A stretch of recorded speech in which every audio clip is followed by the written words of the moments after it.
Bienvenue sur ta chaîne Power Talk, où des paroles de vie, d'encouragement et de foi illumineront ta journée. Salut, comment tu vas? Aujourd'hui, j'aimerais parler d'amour avec toi. Notre monde a soif d'amour.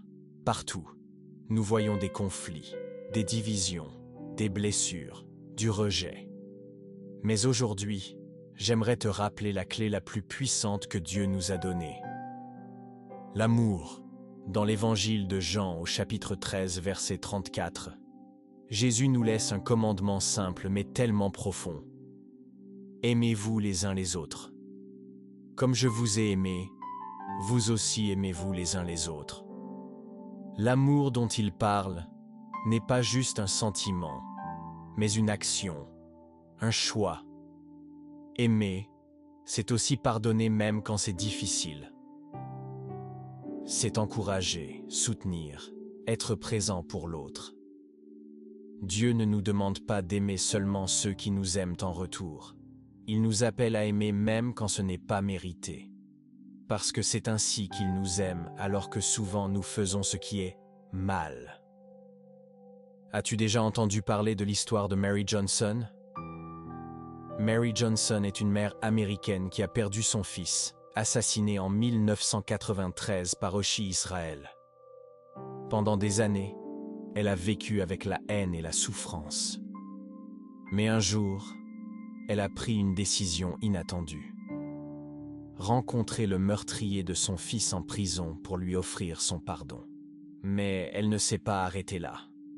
Mary Johnson s'est engagée activement dans le processus de rédemption d'Oshi. Leur première rencontre a été bouleversante. Elle voulait comprendre pourquoi il avait pris la vie de son fils. Et lui, rempli de remords, a accepté de la voir. Peu à peu, un lien inattendu s'est tissé entre eux. Au fil du temps, Mary a continué à lui rendre visite. Puis, après sa libération en 2010, elle l'a aidé à se réinsérer dans la société, lui offrant un soutien moral et l'encourageant à reconstruire sa vie. Mieux encore, ils sont devenus voisins dans la communauté de Northside, à Minneapolis. Oshi, transformé par cet amour immérité, a choisi de consacrer sa nouvelle vie au bien des autres. Il aide Mary dans son quotidien, réparant sa maison, l'accompagnant à ses rendez-vous et veillant sur elle comme un fils. Dans le quartier, il est devenu un modèle, organisant des activités pour les jeunes afin de les éloigner de la violence. Il écoute, conseille, tend la main à ceux qui, comme lui autrefois, pourraient mal finir. L'amour inconditionnel de Mary Johnson n'a pas seulement transformé Oshi, il a également inspiré d'autres personnes à choisir l'amour plutôt que la haine. Alors aujourd'hui, toi aussi, choisis d'aimer. Pas seulement ceux qui te font du bien, mais même ceux qui t'ont blessé. N'oublie pas, aimer, c'est un choix, un acte puissant qui peut transformer des vies, à commencer par la tienne en te libérant de la haine et de la vengeance.